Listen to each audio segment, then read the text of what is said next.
আসসালামু আলাইকুম, স্বাগত জানাচ্ছি আজকের গল্প চ্যানেলের নতুন আরেকটি ভিডিওতে।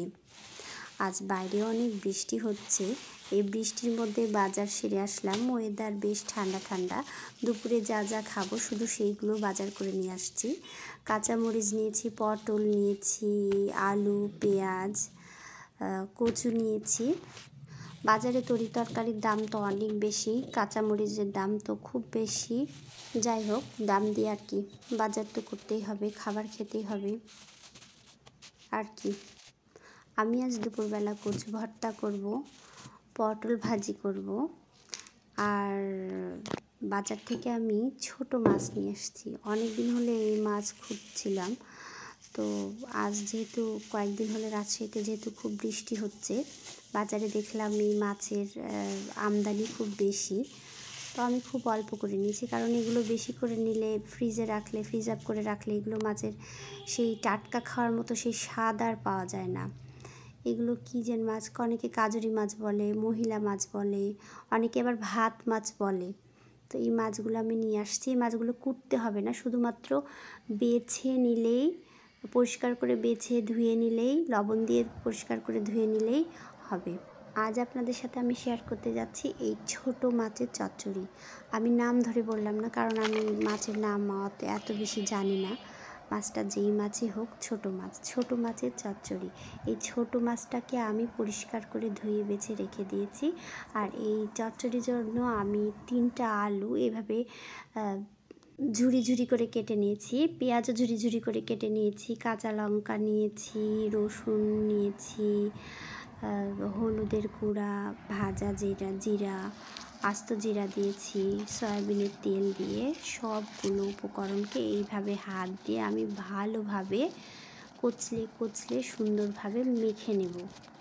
আলুর সাথে সবগুলো উপকরণ এভাবে ভালোভাবে মেখে নেওয়ার পরে আমি এই আলুর অর্ধেকটা অংশ আলাদা বাটিতে এইভাবে রেখে দেব।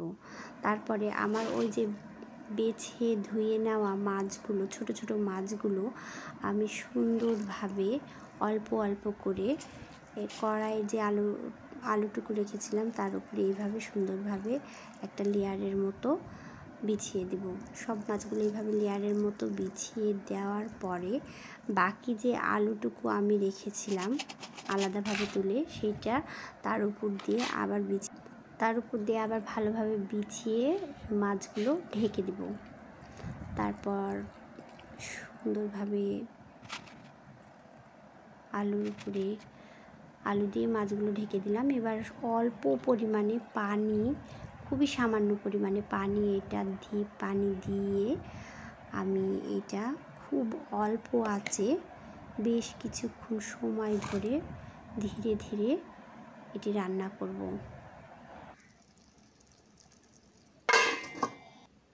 চুলার আঁচ অবশ্যই অল্প হতে হবে। ব্যাস হয়ে গেছে আমার ছোটো মাছের চচ্চড়ি। একদম শুকনো হয়ে গেছে, 4 সাইড দিয়ে হালকা ব্রাউনভাবে পোড়া পোড়া আসছে, তেলগুলো ভেসে উঠেছে।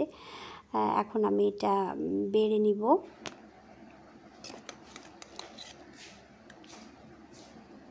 মাছটার কি সুন্দর কালার হয়েছে, আর একদম পানি নেই। গরম গরম ভাতের সাথে এই ছোটো মাছের চচ্চড়ি অসাধারণ একটা খাবার।